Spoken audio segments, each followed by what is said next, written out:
Welcome to Who Knew. Here fans of the current series of Doctor Who, and here we discuss our likes, dislikes, and insights into the modern regeneration of the show. Subscribe, review, and listen to us on iTunes and Stitcher, or our YouTube channel, youtube.com/WhoKnewPodcast. All our episodes are on WhoKnewPodcast.com. You can leave comments there, or email us at WhoKnewPodcast@gmail.com. We also have an Instagram and Twitter account. Tweet at us at WhoKnewPodcast, and find us on Facebook. Today's episode is Turn Left. It's episode 11 of season 4. Ever wonder what would happen if you made one decision in your life differently? Donna Noble is about to find out. This episode is written by Russell T. Davis, directed by Graham Harper. It originally aired on the 21st of June 2008 and was watched by 8.09 million viewers. Let's introduce ourselves. Hi, this is Frank. This is Josh. Hello, this is Auburn. Hey, what's up? It's Kelsey. This is Brian. And this is Eugene. Donna and the Doctor are shopping in a space Chinatown when a fortune teller ushers Donna into her booth. She asks Donna about how she met her traveling companion and what choices led her to him. Donna recalls the day she was hired for a temp job and meeting her fiancé. It was because of him that she met the Doctor. She had had the option of either taking this temp job or a secretary position with a friend of her mother's. She was driving with her mother, who wanted to turn right and visit her friend, so Donna would take that job. But Donna decided to turn left and go to her temp job. The fortune teller asks what would have happened if she turned right. Donna feels that a creature is on her back, and the fortune teller tells Donna to change her life and turn right. Back on that day, Donna now turns right. So I got a kick out of the Chinatown aesthetic, but to me, it's sort of like, what's something very earthbound that we can put in outer space? To me, it reminded me of Firefly. I was just going to say Firefly. That's good.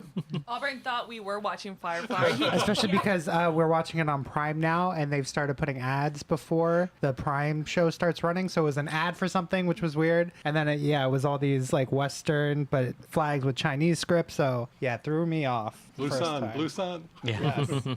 I just love the fact that they're having so much fun in the market. I mean, they're trying things and no harm comes of them trying this. Yeah, and what they're drinking is a Coke float. And Catherine Tate got that from trying a root beer float. And then she goes, you can do that with any soda. So she had them do Coke floats. What rock has she been living under? We call that a black cow in Chicago.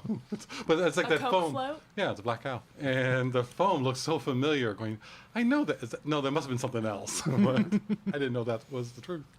I like the mood of the scene. One thing that gets me, though, is the music that they play when Donna's getting, like, Memory flashes? Memory flashes, and she's reacting, is the Doctor's theme. Well, it's actually Turn Left with the Doctor's theme. Like they put it into this new piece of music. And I like that because yes, they're changing Donna's life with the intent of getting rid of the Doctor. So it's like, they're reminding you of the Doctor, the importance of the Doctor, and how Donna is tied to the Doctor. You can't separate the two of them. Chan, does anybody recognize the fortune teller, though? John, yes, though. I did. She did look so familiar. Yeah. That would be I like Chan, Chipo though. Chang, who previously appeared as Chantho with Professor Yana in season 3. I did like the opening sequence. Like you were saying, they were having fun. I felt like it alludes to off-screen adventures that we don't see, and why a companion would even do this if it's so dangerous. It shows us what we never see because that wouldn't be dramatic. It must have been a Sunday. Nothing happens on Sunday's a Sunday. So I love that they were having fun. I agree with you on that. And there Wanna is see a more part of me that. that's like, I know it goes against everything a writer's room would want to do, but gosh, it would be great just to have a fun, everybody just enjoys everything episode. I mean, just once. Like an Anthony Bourdain episode. Yeah. So the actress, Chipa, who plays Chantho, I thought it was interesting watching this. It's the third to the last episode of the season. And last time, when she was Chantho, was the third to the last episode of the season. And the season ends in a two-part, with a cliffhanger. And same as this season, spoiler. But also the third episode, both of those, the third to the last, almost makes it a trilogy. It sets up things for the final episode that's coming up. So I just liked how the actress is in that position for two different seasons. I also do kind of laugh a little bit. I mean, if you see the preview from the last episode, the preview for this episode, it gives it away as well. But it's like, oh, Billy Piper gets a credit, so no spoilers there. At least it's not Battlestar where they're gonna die. That's right. That's right.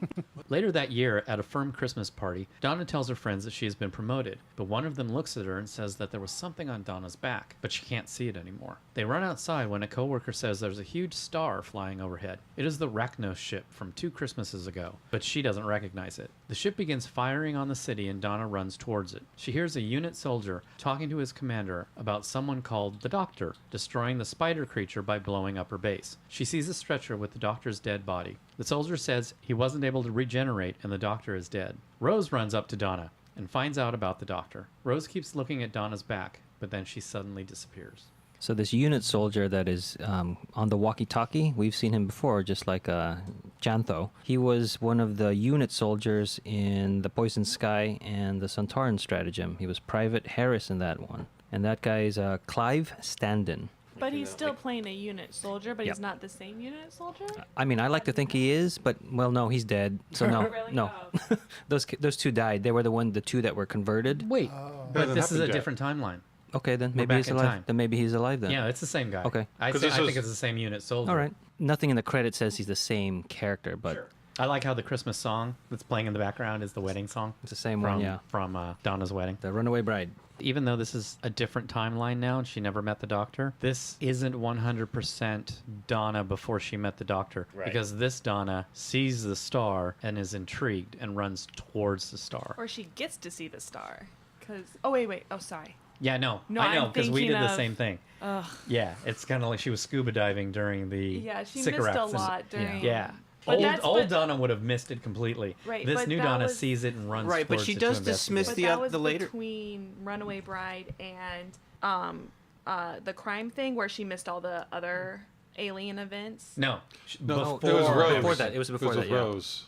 That She missed. out. She missed the Yeah. Sycorax ship when the Doctor regenerates in Christmas Invasion. Donna missed that because she was in. Because I think she had a hangover. Then she missed the Daleks and the Cybermen. Cybermen fighting because she was in Spain, and he said there were Daleks and Cybermen in Spain, and she said scuba diving. But this So- Christmas is when she meets the Doctor. This was her wedding day in the Yeah, other which never timeline. happened because she She took the the other other job, job, so she right? never met Right. him.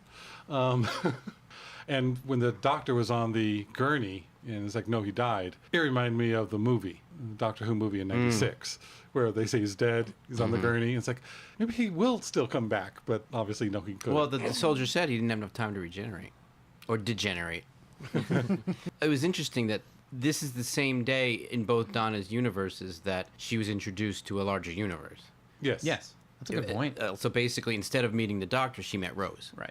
And we kind of glanced I- over that moment when we were talking about it just now, but like the reveal of like that it was Rose running Yeah, up to her yeah. was. We had that little moment in the previous episode on the screen, but I remember watching this a few years back and having a real big reaction to it. It's like Rose is really back now. Right. She's not just little she seems a little cameos. different, It's like, too. she's back. Well, she is a little bit different. Yeah, she couldn't remember how to do her accent. So that's why her teeth look weird, I think. And she had to go and rewatch season 1 episodes and season 2 to her episodes. Cockney. To Yeah. get the accent Oh, yeah. back to what Yeah. Rose was. Oh. I still think it's like something's a little off. Maybe Yeah. I did. Yeah. I in a high school play. I played a redneck, and every now and then, to this day, I still say things that sound like that. But I also think with Donna turning and going to investigate, it's because the real Donna's seeping Yeah, in. yeah. She has no idea, but it is just there's like a little overflow. You know, this is Guinan knowing that history has changed. Well, and especially with the whatever's on her back, like it's not a perfect change. Like Right. obviously, like whatever's happened at the truth teller, the soothsayer, fortune teller. fortune teller was whatever has happened with the fortune teller is still affecting Donna and those around her.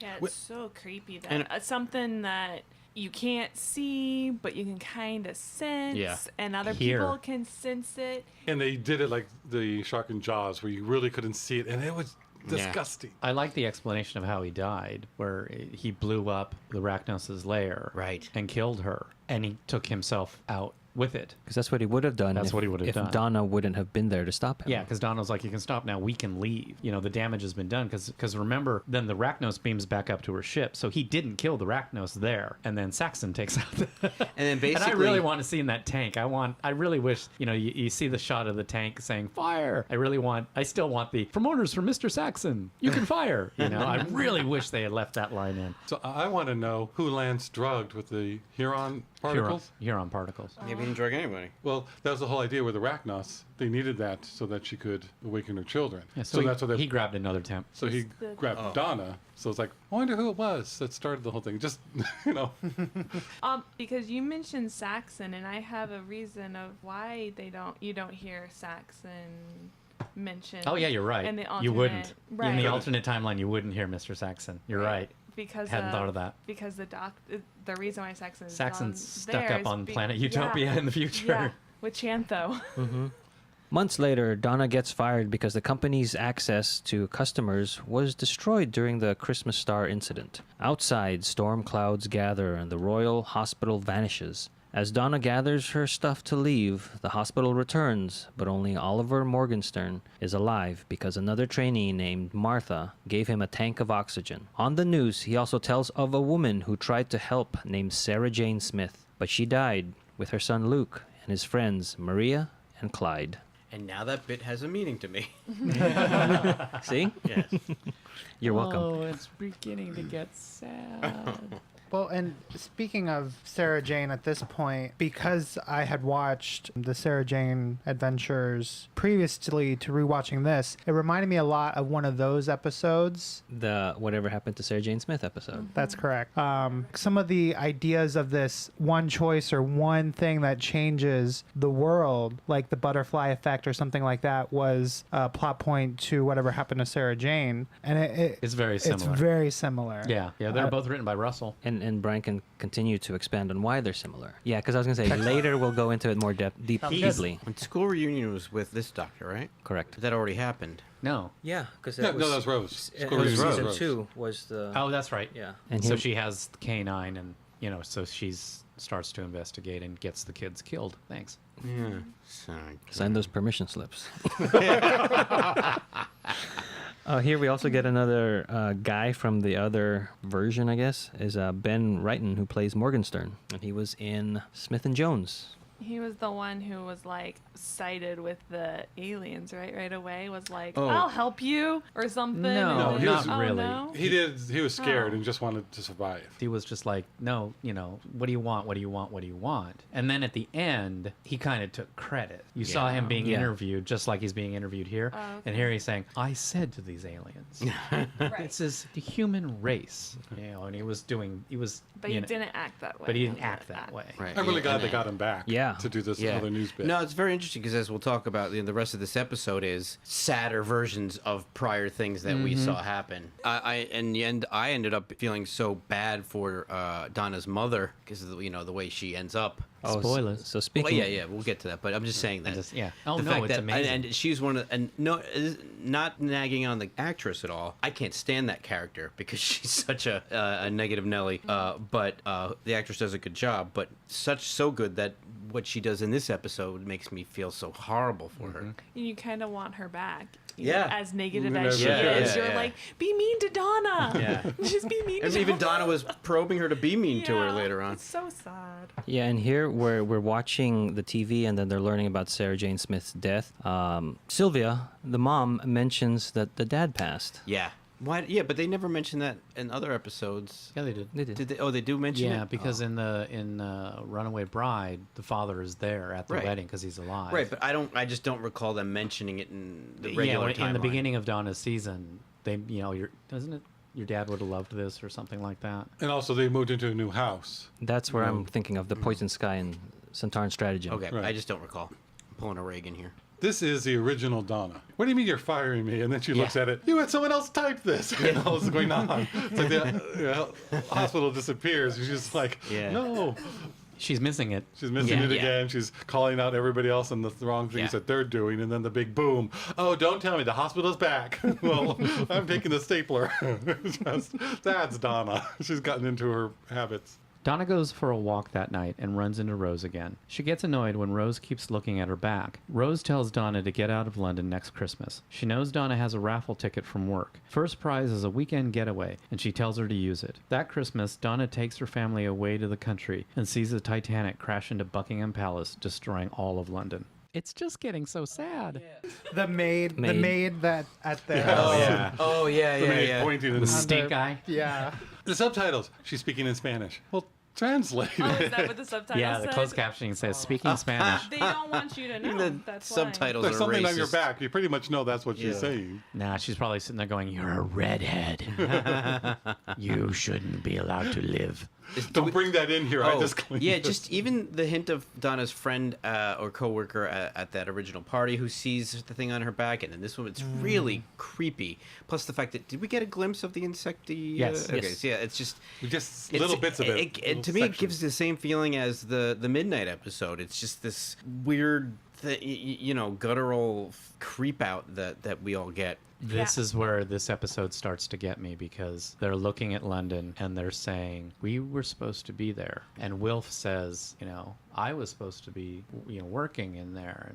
And Selling Sylvia newspapers. says, every single person we know is gone. And it's really beginning to add up. And I start to lose it at this point. It's just so emotional and so sad. A funny scene, though, or funny moment, is when Wilf comes out of the car with all the luggage. He's got like two sets of antlers. And she's like, take those off. No, I shan't. I shan't. It's Christmas. I love that line. Just now I realized earlier when I watched the episode, I thought Rose was trying to save Donna because it's a good thing to do. Donna's great. But now I'm seeing that, yes, she's doing that because Donna is important, but Rose is inserting herself into this timeline to get things back on track, knowing that Donna is the key. So it's not just save the doctor's friend Donna, it's Save the trying key. to save the day. Save the key, yeah. yeah. Right now she's trying to save the doctor. And to do that, she needs to get Donna Right, to right. change things. So she needs to Right, save Donna. but when I originally saw it, and then I saw, and then I see that the raffle ticket is what saved her life, I was like, oh, Rose saved Donna, and that's kind of like where my thoughts ended. With their home destroyed, Donna tries to find work, but it's difficult since radiation from the explosion displaced 7 million people. She finds work in Leeds, and they move into a small house with other families, where they have to live in the kitchen. Wilf believes America will help, but 60 million Americans have just dissolved into walking fat, causing that country to explode into chaos. And then all the Atmos cars start dispensing smoke into the air. A soldier points his gun at Donna, demanding to see her back. She turns, and there is nothing, but he thought he saw something. I guess the bedroom scene in the kitchen with Sylvia and Donna talking about the bees. It starts off great, like that's our running clue, like the bees are disappearing, and then it goes into Wilf singing with the family. Yeah. It's just a great juxtaposition between like deep stuff Right. and then comedy. And then Donna's singing, then it cuts to them Yeah. all singing together, and the mom's, and that's the scene in the kitchen is when things start to really go south Yeah. with Sylvia. And at first, the guy they move in with is super annoyingly happy, but he starts to grow on you because, and then we'll talk about what happens. Yeah. But I like that they had Sylvia and that she's sitting in the middle of it and singing along Yeah, and being a bit yeah. happy. It's like it is a bad situation. It is horrible. But she's You not have to singing find- gregariously. She's definitely subdued. But she is smiling. She is having Yeah. fun. It's like you have to find and create your own reason Happy, to yeah. continue and reason to go on. And And they do think that they're going to get through it, that this is a hard time, but eventually everything will get back on their feet. Right. The human spirit will prevail. Yeah, that kind of stuff. But slowly they're adding stuff. France has closed its borders. America can't help because It's of all the Atmos. pieces of fat. Yeah, because of that. And speaking of America, here we get Lachelle Carl coming back as Trinity Wells as the broadcaster Yay. on the news telling us what happened to America. the place that they were housed reminded me of where Martha was hiding out when she was Yeah. covering the world that year. Is there a reason why that happened? I don't know. I Oh. think it just looks all the same. I thought that you were way. going to say it was the same set. I just had the same thought because it has that same staircase that Martha tells the story of the doctor to all the, I guess, refugees at that point in the story. I thought it was funny that the unit officer was still shooting at the tailpipes of the Atmos cars. At least it's consistent. Yes. Donna meets Rose again and is told that Atmos cars are spewing the gas all over the world. A small group of fighters called the Torchwood Team are on the Sontaran spaceship fighting. They look up and see the ship explode, burning off the gas in the atmosphere. Rose still won't tell Donna her name, but says that none of this was supposed to happen. A man, the doctor, was supposed to have prevented it. He died that Christmas years ago because Donna wasn't there to save his life. Donna is starting to remember. Rose tells her that the darkness is coming and they need the doctor. She has been pulled from a parallel universe to get the doctor back. Donna says that this has nothing to do with her because she's nobody, but Rose tells her that she is the most important woman in all creation. Rose asks her to come with her, but Donna refuses and says that will never happen. Rose says she'll change her mind in 3 weeks, and when she does, she's going to die. Then Rose fades away. Awesome stuff here. Sad, but awesome. I liked Rose using the doctor's line, at least the 10th doctor's line of, sorry, so sorry. Or, I'm sorry, so sorry. He repeats himself. Yeah. She uses that same line, same inclination. And even then, calling Donna the most important person in like creation, like this, you're doing what you're supposed to do, and that's the best thing that you can do. Just being a normal person. I love it. It's sad that we lose the Torchwood team. Jack's alive. He's probably being Where tortured. is he? I missed that. So Jack, what is? When what they did blew up the say? Sontaran ship, they transported him and the surviving Sontarans to the Sontaran homeworld. Oh, okay. That's But right, 'cause I- Yanto and Gwen. Gwen died. Do you think that? Okay. Do you think that all the other times in this season that we've seen Donna appear, Rose. Okay. Do you think? Lindsay. Do you think that all the times that we've seen Rose appear briefly, she's trying to get their attention so this alternate timeline doesn't happen? Or because Yes. I always thought it was to warn the doctor about the planets disappearing and stuff like that. Yeah, Well, to it's all prevent this connected. all from And happening. now I'm. Yeah, I agree with you. No, she's saying two different things. Either to try and save the doctor's life, Yes. or did it start off to get the doctor because all the stars are going out? Yeah. Yes. And as she's finding that out, she keeps missing the doctor. And Brian's It's like, saying both. Okay, now something's changed.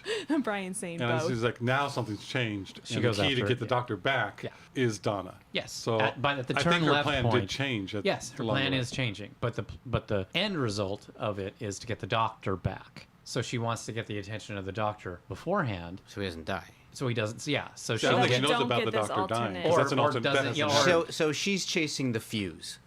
She needs to catch the doctor before the Racnoss episode. no, she And needs she to misses it. she needs to capture the doctor before the turn left episode. That's what I mean.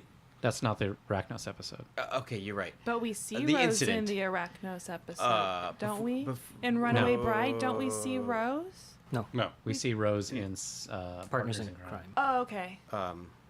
Now I'm getting confused. Yeah, sorry. Yes. Yeah. So somehow Rose is aware, and that unit, that particular unit people are aware of the turn left incident.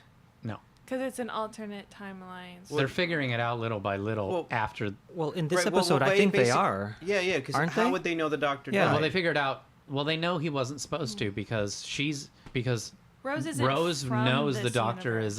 is supposed to have lived. So Right. Rose is saying, one, get to the doctor before Okay. he dies. But not before the doctor dies, before the thing gets on Rose's back. No, Donna's back. Ah! See, it's Okay. not as easy as See, you think. my question is, because this whole time that I've been seeing Rose pop up in season 4, I've been like, oh yeah, because she's coming from a different universe to get the doctor to be like, we've got to deal with this whole thing that's about to go down. But now I'm like, oh, has she also been trying to get to them before Donna gets this thing put on her back that creates this alternate universe where the doctor dies?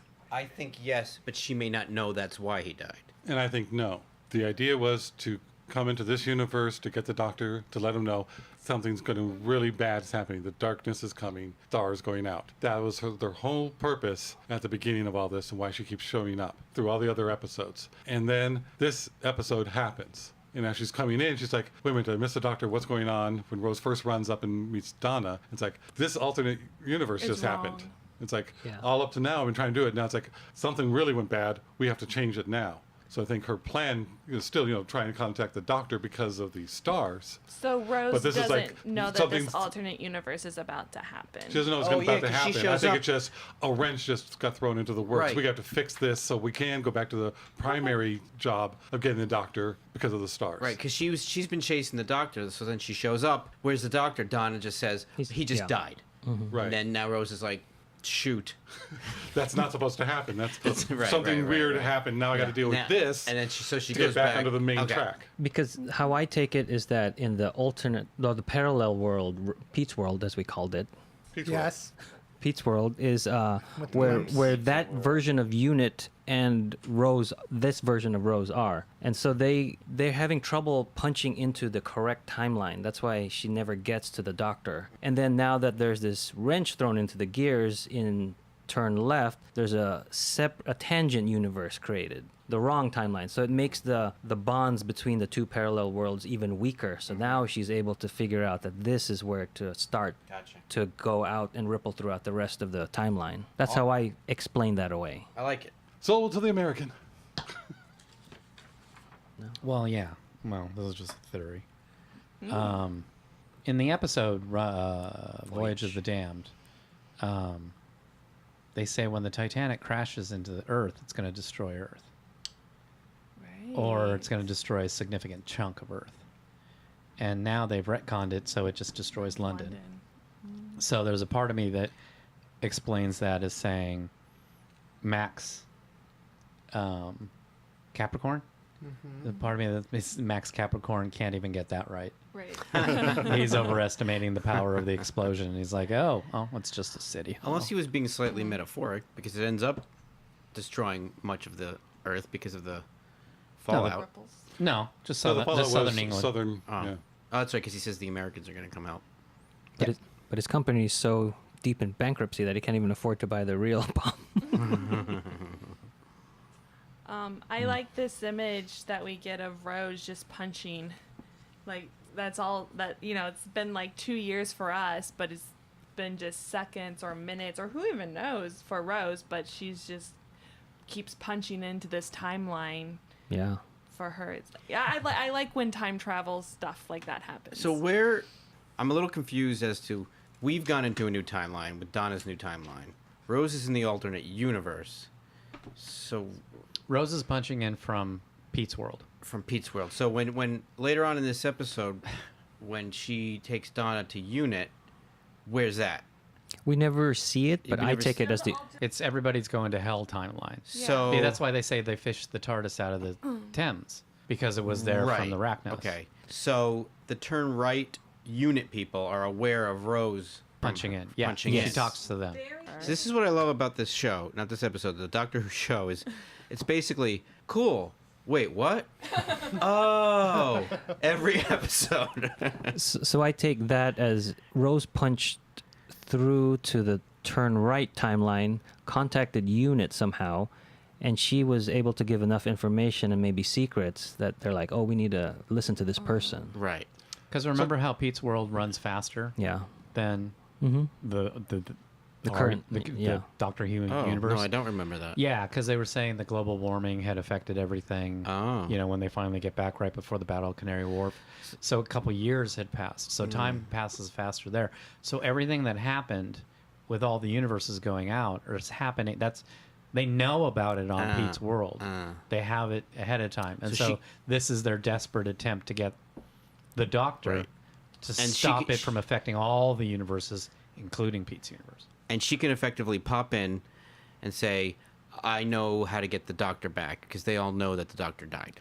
I might be wrong. I want to take back what I said. She's not popping in from Pete's world. Exactly. She's popping in from the future in this alternate timeline. But she had to She's come time from Pete's traveling. world to do that. Once. She came from Pete's world once Once. into the Turn Left episode, Okay. into what's current. Yes. And then from there, contacted Unit. They got the TARDIS out of the Thames.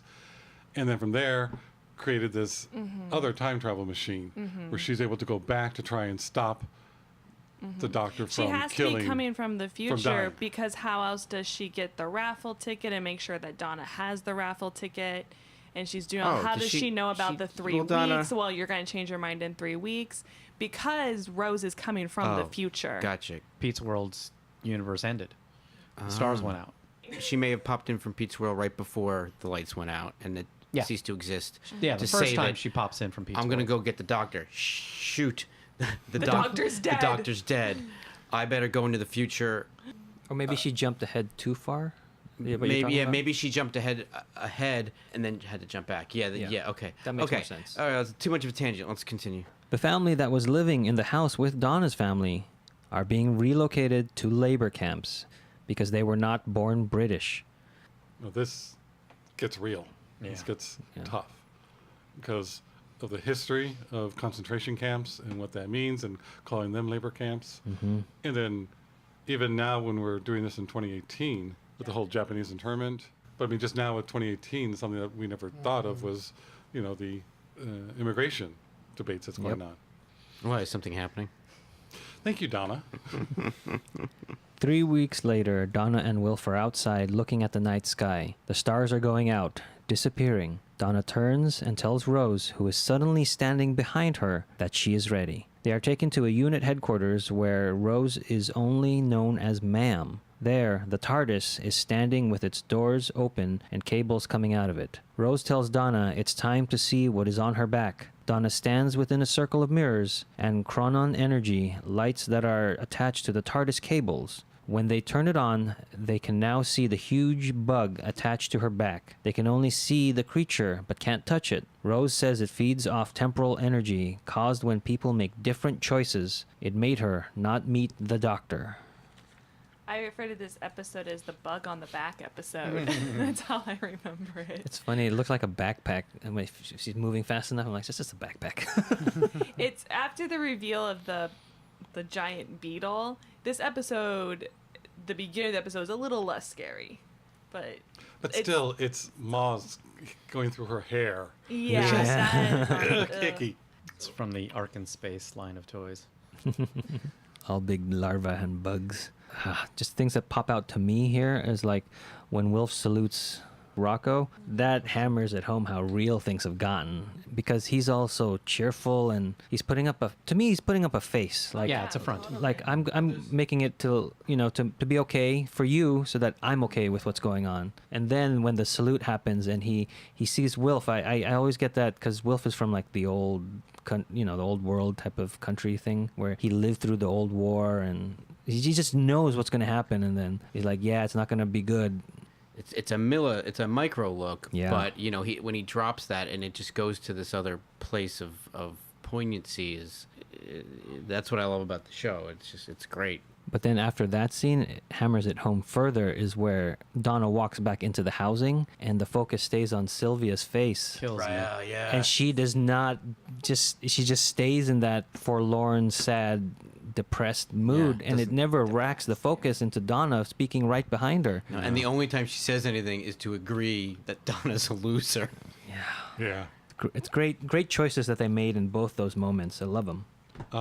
During the scene, Rose and Donna are talking in the TARDIS. And I liked how it mirrored the first time she's actually talking to the doctor in the TARDIS. Because way back when, Runaway Bride, they're talking about how the doctor lost his companion. So they're talking about Rose. And now she's talking to Rose about how she lost her doctor. And who's this person that she doesn't know. And it just, to me, it mirrored the two, and I really like that. I also enjoy how it was in Partners in Crime where the doctor's like, TARDIS is bigger on this side. She's like, I know. And then we get that moment here where she's looking in and out and how it doesn't work with the space and geography. No way. So it's kind of cool that we have a companion that can see the TARDIS for the first time twice. Three. Three Oh, times well. almost. Yeah. Either way, it's more than one. Yes, which I thought was The great. second time she had luggage, so she was prepped. Yeah. Box. This is just a nitpicky fix, and I'm glad that they did it. They make a line real quick where they talk about how the TARDIS seems to be helping them. Because if you think about it, from everything that we're told up until this point, the TARDIS you couldn't get into the TARDIS. There's no way that you would be able to break into the TARDIS. But they just throw away a line that, sometimes it seems like it's helping us so that they're able to get in. They can't But also- understand it. It's dying. Yeah, it is. Yeah, and it's getting weaker. Reminds me of the face of Bo in a way, like his end scenes. Rose puts her hand on the TARDIS. It gives like a small like a respirator breath, and it's So just- sad. Yeah. And it's Rose. They Yeah. share consciousness together. Yeah, exactly. I wonder if maybe that's. I'm sure they discussed it. Like her coming back in contact with the TARDIS could have had a positive effect, but Brought that's it back to life yeah, just but a that's a little bit. tangent. I'm sure that it came up in the writers' room and they're like, we don't have time for that. Right. Yeah. Too convoluted. I don't like that, but it's happened that Rose tells Donna that this bug is now part of her. It's like, ew, no, it's not just on me, it's part of me. Ew, that just got me when she said that. It was like a little throwaway line, but it just made me gross out. Donnie yells at Rose, saying she lied about her being special. It was just about this bug thing. Rose says no. It's like reality has been bending around Donna since her birth. They don't just need the doctor to stop the stars from going out. They need the doctor and Donna together. Donna cries and doesn't understand what she can do. Rose tells her that she has to go back in time and make her past self turn left on that fateful day. They give her a watch that will correspond to local time because she has to change the decision by 10:01 a.m. They turn the lights on to maximum and send Donna back to that day, but she winds up half a mile away with only 4 minutes to get there. How about Catherine Tate's performance? Oh, with the in mirrors? in the mirror scene, yeah. I like how this is an exposition scene. It's kind Yeah. of like bringing us up to speed of what Rose is trying to do, you know? Like, I get it. I have to die in order for the correct world to exist. And my death doesn't necessarily mean I'm going to die. Right, but this world was Yeah. and because I thought that thought before Donna said it, and I was like, oh yeah, and then when Rose said no, I'm like, Or she didn't, or say, she didn't say anything. anything. I Just a love sorry. that. sorry, Yeah. yeah, so sorry. Like the doctor, like we were saying in our midnight episode, yeah, and then it was great. Because it's ramped up with the piece of music, a dazzling end, and then it's like very triumphant and encouraging and upbeat, and then it turns on its head and like, no, you're gonna die. I was like, wow, that's a great way to get out exposition, but also Right. move the plot forward. And then when she's plopped into into the old timeline, she doesn't hesitate. Mm-hmm. You know, she's still. Well, she has a second of being absolutely thrilled because she is just kind of like, London! I'm oh back. right, yeah, because she hasn't seen it that way in so Well, long. yeah, it's blown It's up. gone. Yeah. Back to that piece of music, it's very much like it's echoing to me the Doomsday piece of music because it has a guitar riff underneath all that orchestral stuff, and just like how Rose had to choose between life and death, meaning death in her world and life in Pete's world. So I like that there's that dichotomy going on. How does Rose know that Donna is going to die? From the future. I see it as she's been poking herself into time to map out what happens so she can manipulate Donna into doing it. Doesn't the TARDIS help? Don't they get information from the TARDIS when she's in the circle and Hermione is... Because the actress who plays the general is Hermione in the stage play of okay. Cursed Child. Aren't they getting information? Maybe I... They are. Scanning and all that kind of stuff, so it's like they're figuring things out now that they have Donna there. Yeah, but they don't necessarily... I don't know, maybe. I'd have to watch it again. Yeah, I don't remember. And could be possibly they that. sent Rose somewhere else and then brought her back because this is still showing that they're not totally accurate after all this time Yeah, of sending for- Rose to get a location and a time right. Right. I mean, they Yeah. could very well... You could sort of geek tech it, spy stuff it out where they mapped out everything that happens on that day, and the only thing that would work is to block that road, which means Donna's going to have to call... it's just like... Somehow she's going to have to stop that truck. How's she going to stop that truck? She's going to have to throw herself in front of it. And why send back Donna? Why not just send anyone back there to throw themselves in front of the truck? Because it would cause a paradox? Why? No, 'Cause what Donna's really the one would have who's caused a affected. paradox if Donna had run into Donna. Yeah. So why risk that? Because Donna's the Just one with the send creature on her back. someone. Donna's the one who has to go. This creature's affecting her. So she's the one who has to make the choice. Because it's the creature lives off of people's choices and making alternate choices. So it's Donna's the one who has to change herself Yeah, because to turn the other way, to make that choice back the other yeah, way. because basically they have to erase this timeline. The only way to erase it is to get rid of the creature. So it's not necessarily just having Donna in the past turn left, but it's Donna has to be the one who makes that choice to turn left. And now, Not just and Donna it's- in the car, Right, but no. Donna Donna. with the creature because on her it's back. part of Right. her now. Got it. It's part of her, so she Except can't get rid. technically, Donna in the car also has the creature on her back. No, No. no, Oh. no, no. Okay. I'm- I don't. No, because that hasn't happened yet. And it's, No. it's not back. wobbly. No, because the creature on her back, and then she makes the other choice, and that's the other choice is what the creature feeds on. Okay, but wait a minute, became, though. well, it became part of her. The only way to destroy the creature is to destroy them because they are now one. So after she actually made that decision to turn and is turning, that's when the creature kind of phases onto her back. Because she has it at Yeah. the party and everything else from that point. Right. So while she's sitting there deciding whether to turn right or left, there's no creature. Yeah. Oh, that's right. Because in the cold open, when does she make the decision in the cold open or not? Yeah. Okay, 'Cause so they're- when they're she in the makes Chinatown. okay, so when she makes the decision inside the fortune teller's tent, it's not until she turns right that we see the creature Right. finally get on her back. When they're prepping Donna to go, they're like, this jacket, it's got all the circuitry and it's going to send you back in time and it's going to be tied to the TARDIS. And here's a watch that wherever you're at, it's going to show you the local time because you're going to need that. And this is for rehydration. Yeah. And it's a glass of water. I mean, it's just, that's so Russell. A little bit of levity is nice. I do like her jacket is very retro Doctor Who to me. Like it's just a jacket they put wires on. Yeah. Right. Like they would have done in the 70s or early 80s or 60s, whatever.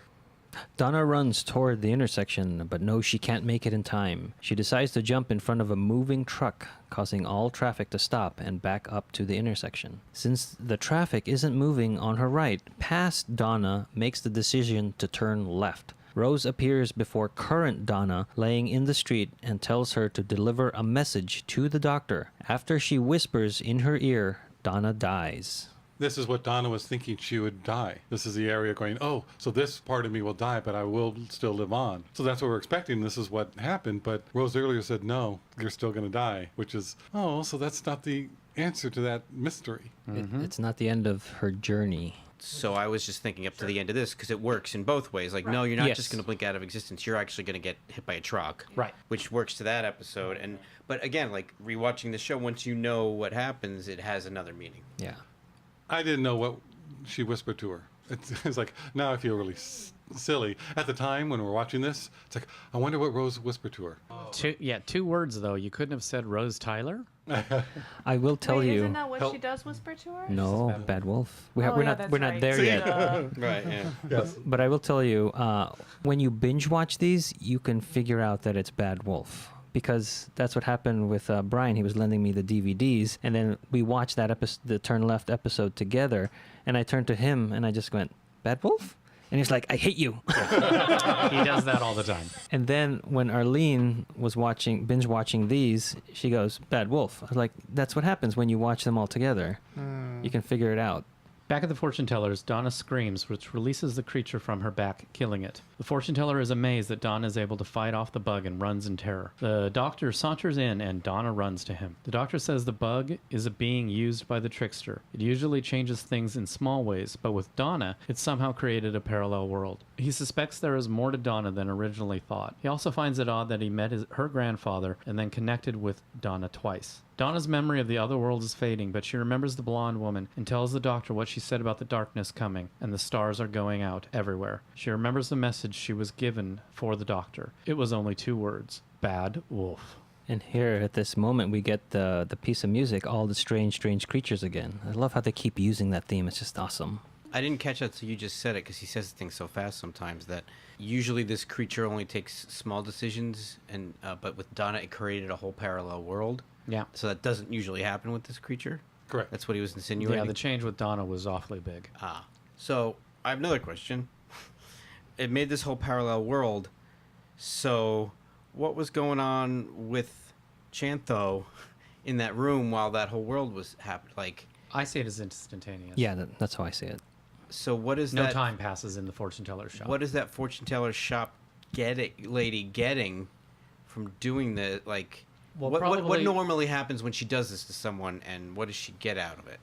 I think, Brian, tell the whole story, of The trickster. why this is happening. So earlier, you said there were some parallels with this with Sarah Jane Adventures and whatever happened to Sarah Jane. In that one little incident in Sarah Jane's timeline, Sarah Jane died and everything changed. But Sarah Jane was in limbo and she met the trickster. And in that moment, he read Sarah Jane's mind and he was getting power from this change. And he went, "That's interesting. You've got this friend, this doctor. I wonder what it would be like if the doctor was wiped." And she said, "Don't you dare. Don't you go near him." So this is, in a way, a sequel to that episode. Oh, wow. So the bug is a member of the Trickster's brigade. So I this didn't is one catch of the... that character from Sarah Jane was called the Trickster. Yeah. I didn't remember that. Yeah. He thrives on chaos, just pure chaos. Right. So that's why we wanted you to watch that. So eliminating the doctor threw the world into chaos. Which would give the Trickster people tons of energy because it would be so much chaos.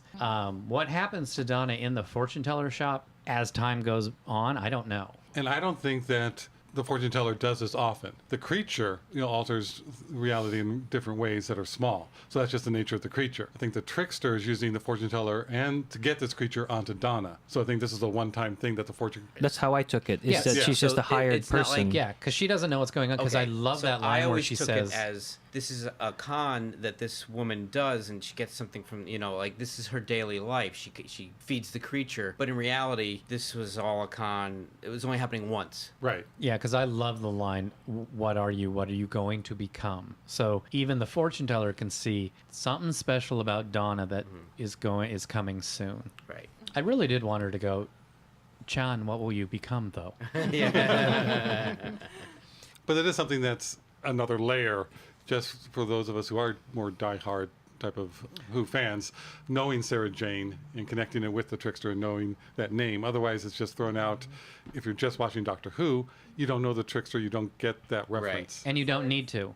I wanted to say here that when Donna breaks free of the bug, the beetle's grasp on her, it reminded me of an earlier line when they're moving into the housing and she's yelling at that other resident. And then Wilfred says, you can't shout the world into, You can't change the world by shouting. at it. And then she goes, yeah, but I'm going to try. And sure She enough, she screams does and- it. Oh, I like that. I like that. A clue that's coming up in the next couple episodes that something seems to want to have Doctor and Donna together. And this is one that blatantly now says there is another force. There is something that is trying to get them together. And it says, the universe is binding us together. So just another hint like the bees disappearing, the lost planets that have been happening. The doctor runs outside and Bad Wolf is written everywhere, even replacing police box on the police box. He rushes inside where the TARDIS is lit in red and the cloister bell is tolling. Should be mauve. That was really neat to not only have Bad Wolf like on signs like we've seen it in the past, but that it changed the wording on the TARDIS was like, whoa. Pay attention to me. I wish we would have had Bad Wolf throughout the season and him not picking it up. So Because it is almost like, bam, over the head. Finally get that connection. The Time Beetle in this episode is inspired by the giant spiders of Metabilius 3 that clung to Sarah Jane Smith's back in Planet of the Spiders. And this story is the last story of the third Doctor, John Pertwee. So I like that if you're a classic Who fan, you can see the similarities between the design aspect. And the imagery, too. Well, the design certainly does look like classic Who because it's a big piece of plastic. it's still even when it's sitting there on its back and looks like a big piece of plastic, it's creepy. Yeah, but I like how Frank described it. It's like Jaws. Yeah, once you see the whole thing, it's like, oh. Okay. Yeah. It almost does So- look like, oh, that's a backpack. I can It's see some also- people wearing that around. It's also the performance, though. Everyone's performance. Even that blonde associate of hers in the, they're just so creeped out. They mentioned that the place that Donna works in the Turn Right universe is a photocopy place. So, but it's a photocopy place on Merchant Street. So it makes me wonder if that's an office reference. Yeah, could be. Yeah. Or that this alternate world is a copy of the real world. Ooh. In the bus that takes Donna's family to the housing, there's an advertisement for Henrik's that it's plastered on the double-decker bus. And do we remember where Henrik's is featured? No. Nope. Isn't he the that the caterpillar from A Bug's Life? Heimlich. Oh. Is that the TV repair It's gonna be a shop? butterfly. No. It's the department store where Rose works with the Autons. Oh, okay. And it's always having a sale. Did we mention that this is a Dr. Light episode? Not yet, Oh. but you can. This is an interesting way to do a Dr. Light episode because we don't have the Doctor in it. Not so much. Because He's it's not- yeah. like other Dr. Light episodes. He's not there because he's off doing this or he's off doing this, is like he's dead. Yeah. That makes it a Dr. Light episode. And essentially, Rose is the doctor. No, Yeah. Oh, Rose yeah, is yeah. Clarence. No, she's In the the Wonderful doctor. She Life has that Doctor Who whole, version. Yes. She says. I'm just saying she's plays the utilitarian role of the doctor in this script. Oh, and then this is coming off the Doctor only episode in the companion light in the- last episode was a companion light episode. Do you know if the production for both of these happened at the same time, or did they? For Midnight and Turn Left, they were shooting them at the same time. So that's why you only Except had that Donna. day Yeah. where they were. Yeah, because you had Donna or Catherine Tate for one day for Midnight, which is why you have her Right. at the bookends of that, and then you had David Tennant for one day for Turn That's Left for the very bookends. Interesting. Yeah, they do this so that they can have money for the Christmas special. Ah, Christmas. And I feel like they tried the idea with, well, I guess, Love and Monsters, and then we got Blink, and then we get these two episodes, which are even like more emotionally impactful. I'm like, you're really perfecting this formula of companion and Doctor Light episodes and saving budget. It's amazing. Turn Left. Who is this episode good for? Or more specifically, this episode is good for who? A new viewer, a casual viewer, a fan of the show, or a diehard? Definitely not for a new Who viewer in my book, because there's way too much history, way too much of what's going on, that you would be totally lost and go, why would you even want me to watch this as a new? Let's introduce you with this one. Not a good one. I think even a casual, it'd have too much information. There's too much in this episode, so you'd have to be a fan, knowing enough and seeing enough to get what's going on. It's also almost like the last season, the beginning of a trilogy towards the end. But it's not really, because it's only that last little bit that they add on where you just see Bad Wolf and know, I got to watch the next episode. It's a cliffhanger right there. So you want to watch it with the other ones. But the last two you definitely have to watch together. But it's the same thing with the one before. It was only the last few minutes of Utopia that became a cliffhanger. Right, and I know we had that discussion back then. Is this part of a trilogy or is it a standalone? And I think for our rating system, it's being a standalone. So I think you definitely need to be a fan to really get the most out of this one.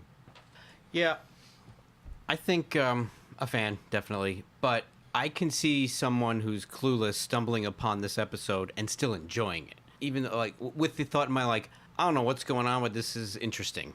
And because it's very obvious it's alluding to other things. And I've stumbled back in the day before streaming, when you'd stumble across a TV show and not know what's going on. You'd be like, I don't know what's going on, but I want to watch more of this show. I'll have to go back. I think this episode is that good that someone who is a new viewer would enjoy the experience of watching it, but not get the impact that it has, and then go back and then watch it again and go, like, wow, this episode now makes a lot more sense.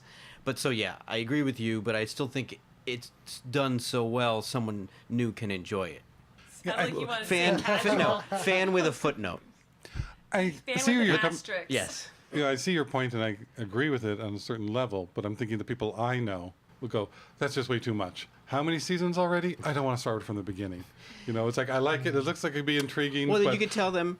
Just Just this start with season. Donna. Just start with Right. Donna. Yeah. But I mean, even still, yeah. I mean, I'm just saying. But I think in I think general. there's something going on in this episode that could intrigue Yeah. a lot of people. Yeah. And there's a section and percentage of that are new that would go, yes, I do want to learn more about this. I just I'm just saying, even if someone like you're talking about, who's not going to go to, who doesn't care enough, would at least say, well, for that 40 minutes, that was interesting. Don't know what half of it meant, but I guess the show is pretty good. And some of the people I know would just get fed up and go, When's Two and a "Can Half we Men turn?" Because I'm totally lost and I don't like that feeling. Well, you should stop hanging out with those people, Brian.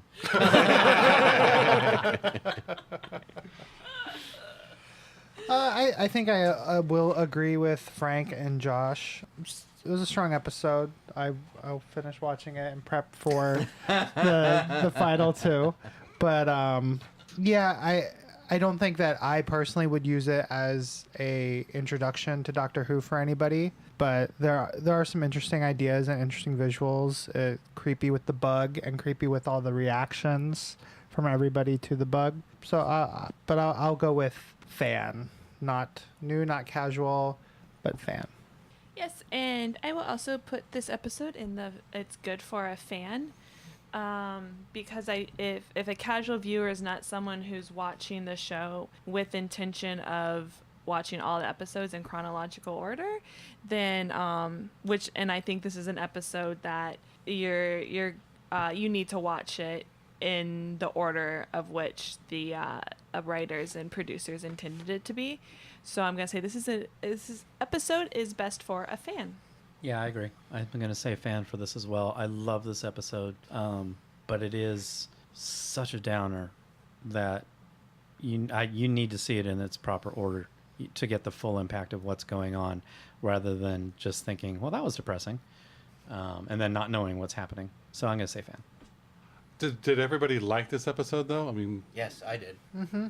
I liked it just as much as Midnight, Okay. but for different reasons. I said it's okay. so it's not one of your favorite, because I really like it. It's I think not one Brian. of my and greatest this- hits. Oh, I love it. If I'm going to watch the two-parter, a lot of times I would watch this to make it a trilogy. Oh, wow. Just to rev up Ooh. to the finale. Yeah, it's too clip showy for me still.